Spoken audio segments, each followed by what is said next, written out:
நண்பர்கள் அனைவருக்கும் காலை மாலை மதிய வணக்கங்களை தெரிவித்துக் கொள்வது உங்கள் நண்பன் அருண். இன்னைக்கு வீடியோவில் நம்ம எதை பற்றி பார்க்க போகிறோம் அப்படின்னா சிங்கப்பூர் எல்லோரும் வர்றது எதுக்கு வர்றோம், சம்பாதிக்க தான் வர்றோம். ஸோ சிங்கப்பூரில் காசை இப்போ நம்ம ஊரில் ரூபாய்னு சொல்கிற மாதிரி இங்கே டாலர்னு சொல்லுவாங்க.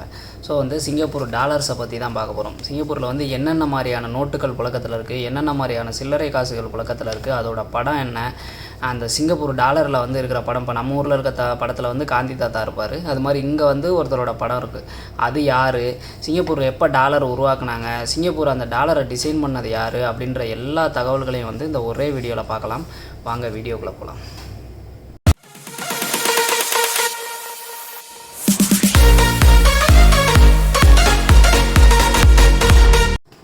சிங்கப்பூர் டாலர் காசு காசு காசு காசு. இந்த உலகத்தில் நிறையா கிட்டத்தட்ட 90% இயங்கிறது பணத்துக்காக தான் இயங்கிக்கிட்டு இருக்குது, காசுக்காக தான் இயங்கிக்கிட்டு இருக்குது. அப்படின்றப்ப நம்மளும் சொந்த பந்தம் ஊர் உறவு எல்லாத்தையும் விட்டுட்டு இங்கே இருக்கிறோம் அப்படின்னா அதுக்கு முக்கியமான ரீசன் இல்லை, மெயினான ரீசனு இதுதான். ரீசன் வேறு எந்த ரீசனும் கிடையாது, காசு தான், வேறு எதுவுமே கிடையாது. நம்மளோட வாழ்க்கை தரத்தை உயர்த்திக்கிறதுக்காகவும் நம்ம குடும்பம் நம்ம சொந்த பந்தங்கள் கஷ்டப்படக்கூடாது அப்படின்றதுக்காகவும் சிங்கப்பூரில் உழைச்சிக்கிட்டு இருக்கிறோம். ஸோ நம்ம அப்படி உழைக்கிறது அந்த காசை சிங்கப்பூர் டாலர்னு சொல்லுவாங்க. அது யார் உருவாக்குனா, அதில் இருக்க படத்தில் அதில் இருக்கவரோட பேர் என்ன அப்படின்றது நிறையா பேருக்கு தெரியாமல் அதை யூஸ் பண்ணிகிட்ருக்காங்க. ஸோ இங்கே அதே மாதிரி என்னென்ன டாலர்ஸ் இருக்குது அப்படின்னு கூட யாருக்கும் தெரியும். எத்தனை இப்போ நம்ம ஊரில் எப்படி 5 ரூபா காயினு, 10 ரூபா நோட்டு, 20 ரூபா நோட்டு, 50 ரூபா நோட்டு அப்படிலாம் இருக்குல்ல. இப்போ கூட நம்ம ஊரில் நிறையா நோட்டை செல்லாதுன்னு சொல்லி மோடி அறிவித்தார். அது மாதிரி இங்கே என்னென்ன டாலர்ஸ் இருக்குது அப்படின்றத எல்லா டீட்டெயில்ஸையும் இந்த ஒரே வீடியோவில் பார்க்கலாம். ஓகேங்களா? ஓகே. சிங்கப்பூரில் டாலர் எப்போ உருவாக்குனாங்க அப்படின்னா, ஃபஸ்ட்டு எல்லாருக்குமே தெரியும், சிங்கப்பூர் மலேசியாவோட சேர்ந்து தான் இருந்தது, அதுக்கப்புறம் தான் பிரிஞ்சுது அப்படின்னு சொல்லி எல்லாருக்கும் தெரிஞ்சிருக்க வாய்ப்பு இருக்குது. அப்படி தெரியலைனாலும் சிங்கப்பூரோட வரலாறு நான் சிங்கப்பூர் வேலை வாழ்க்கை பிளேலிஸ்ட்டில் இருக்கும் பாருங்கள், அதில் போய் பார்த்தீங்கன்னா தெரியும். அதில் நான் ரொம்ப தெளிவாக சிங்கப்பூரோட ஃபுல் டீட்டெயில்ஸுமே சொல்லியிருக்கேன். ஸோ சிங்கப்பூர் 1965 மலேசியாவிலேருந்து பிரிஞ்சதுக்கப்புறம் தான் சிங்கப்பூருக்குன்னு தனியாக ஒரு நோட்டை உருவாக்குனாங்க. ஓகேங்களா? 1967 ஃபஸ்ட்டு காயின் பார்த்திங்கன்னா ஒரு சென்ட்டு. அதாவது சிங்கப்பூரில் நம்ம ஊரில் அந்த 1 பைசா 2 பைசான்னு சொல்லுவோம்ல, இங்கே அதை சென்ட்ஸ் அப்படின்னு சொல்லுவாங்க. 1 cent, 5 cent, 10 cent, 20 cent, 50 cent, $1. Mostly இப்போ இந்த 1 சென்ட்லாம் 1 சென்ட் இப்போ யூஸில் கிடையாது. 5 சென்ட்டு இன்னமும் யூஸில் தான் இருக்குது. இப்போ நம்ம ஊர்லலாம் பார்த்திங்கன்னா 5 ரூபா காயின் கொடுத்தாலே செல்லாதுன்னு வாங்க மாட்டாங்க. ஆனால் இங்கே அந்த 5 சென்ட் அப்படின்றத அந்த 5 சென்ட்டை கொடுத்தாலும் வாங்கிக்குவாங்க. எங்கேயுமே சிங்கப்பூர் டாலர் செல்லாதுன்ற மாதிரி யாரும் சொல்லவே மாட்டாங்க. இன்னொரு முக்கியமான விஷயம் என்னென்னா, சிங்கப்பூரில் நீங்கள் எவ்வளவு பெரிய, அதாவது ஒரு உதாரணத்துக்கு சொல்கிறேன், நீங்கள் ஒரு $1000 ஒரு நோட்டை கொண்டு போய் கொடுத்து வெறும் $1 நீங்கள் ஜாமான் வாங்கிட்டு பேலன்ஸ் கேட்டிங்கனாலும் பேலன்ஸ் கொடுப்பாங்க. சிங்கப்பூரில் சில்லறை இல்லைங்கிற பேச்சு எங்கேயுமே இருக்காது, சொல்லவே மாட்டாங்க எங்கேயுமே. ஸோ கரெக்டாக இங்கே ஊர் மாதிரி கிடையாதுங்கிறதுக்கு சொல்ல வந்தேன் அதை. ஸோ இந்த மாதிரி 1 சென்ட் இப்போ புழக்கத்தில் இல்லை. ஆனால் 5 cent, 10 cent, 20 cent, 50 cent, 50 cent வரைக்கும் சொல்லுவாங்க. அடுத்தது டாலருக்கு வந்துடுவாங்க. $1 நம்ம ஊரில் $1 சொல்லுவோம்ல, இப்போ 50 பைசான்னு சொல்கிறோம். அந்த 1 வரையில் $1 சொல்கிறோம்ல, இங்கே $1 அப்படின்னு $1 வரையில் $1 மாற்றிடுவாங்க. ஓகேங்களா? ஓகே. இதை டிசைன் பண்ணவர் யார் அப்படின்னு கேட்டால், ஸ்டூவர்ட் டேவில். அவர் தான் டிசைன் பண்ணியிருக்காரு இந்த காயின்ஸை. 1966 ஆஸ்திரேலியாவோட காயினையும் அவர் தான் டிசைன் பண்ணார். ஓகேங்களா? ஓகே. அதே மாதிரி பார்த்தீங்கன்னா சிங்கப்பூர் டாலரை பார்த்தீங்கன்னா அவ்வளோ சீக்கிரம் கிளிக்கவே முடியாது, ரொம்ப ஸ்ட்ராங்காக இருக்கும்.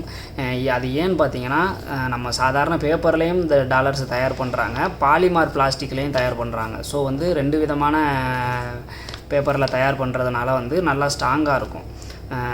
ஸோ அவ்வளோ சீக்கிரம் கிழிக்க முடியாது. அதுக்காக நீங்கள் கிழிச்சு பார்க்காதீங்க. இருங்க, என்கிட்ட இருக்கிறது $10 இருக்குது. இங்கே பாருங்களேன், இதுதான் $10.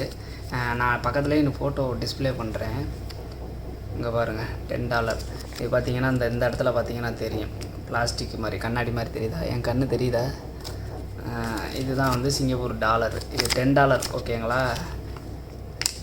இது பார்த்திங்கன்னா இப்போ தெரியும், பிளாஸ்டிக் மாதிரி இருக்குது தெரியும். அவ்வளோ சீக்கிரம் கிழிக்க முடியாது.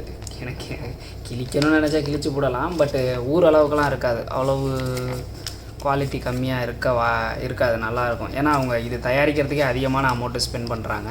ஸோ நல்லா ஸ்ட்ராங்காக இருக்கும். ஓகே, அடுத்தது வந்து இவரை தான் சொன்னேன்.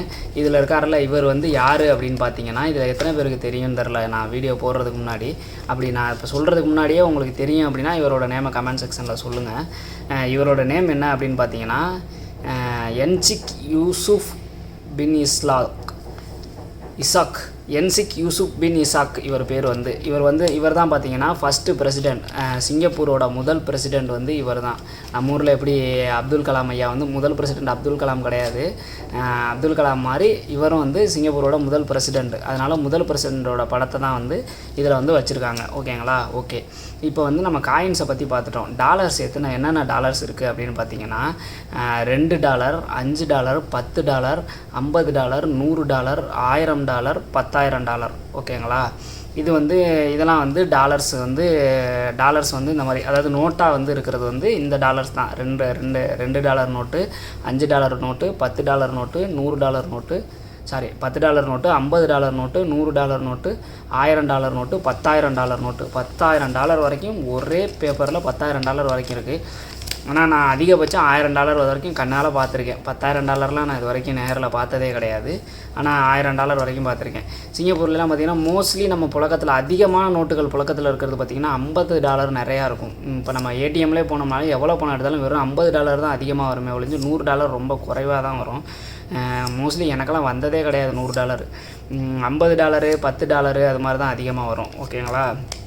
ஸோ வந்து இதுதான் வந்து சிங்கப்பூரோட அதாவது டாலர்ஸ் வந்து இருக்கிறது வந்து இந்த அமௌண்ட்ஸ் தான் வந்து சிங்கப்பூரில் புழக்கத்தில் இருக்குது. ஓகேங்களா?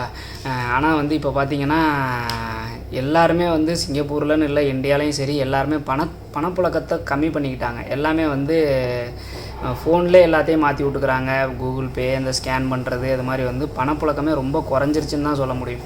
ஃபஸ்ட்டு வந்து முன்னாடி வந்து இதுவாக இருந்தது, எப்படி இருந்தது, பண்டமாற்று முறையாக இருந்தது. அதுக்கப்புறம் அது பணமாக மாறிச்சு. இப்போ என்ன அப்படின்னு கேட்டிங்கன்னா, இப்போ இது மாதிரி மாறிடுச்சு, எலக்ட்ரானிக் ட்ரான்ஸ்ஃபராக மாறிக்கிட்டு வருது. ஸோ வந்து கூடிய விரைவில் வந்து பணம்லாம் வந்து யாருமே யூஸ் பண்ண மாட்டாங்கன்ற ஒரு சுச்சுவேஷன் வந்துடும் போல். அப்படி தான் வரும் போல். ஆட்டோமேட்டிக்காக யாரும் சொல்ல தேவையில்ல, அதுவே மாறிடும் போல். ஏன்னா இப்போ நம்மளே வந்து நீங்களே எவ்வளோ அதிகமாக முன்னாடி எப்படி எவ்வளோ பணம் எதுக்கு எடுத்தாலும் பணத்தை கையில் கொடுத்துக்கிட்டு இருப்பீங்க. இப்போ எதுக்கு எடுத்தாலும் அக்கௌண்ட்டு, ஸ்கேனிங்கு அந்த மாதிரி மாறிடுச்சு. அப்படி தான் மாறிட்டு வருது. ஸோ வந்து இருக்கையில் இப்போலாம் இதெல்லாம் பார்த்துக்கங்க. ஓகேங்களா? சிங்கப்பூரை பற்றி தெரியாதவங்க சிங்கப்பூரில் எந்தெந்த டாலர் இருக்குது அப்படின்றதெல்லாம் தெரிஞ்சுக்கங்க. அதுக்காக தான் இந்த வீடியோ. ஓகேங்களா? மீண்டும் ஒரு வீடியோவில் சந்திக்கும் வரை உங்களிடமிருந்து விடைபெறுவது உங்கள் நண்பன் அருள். பாய்.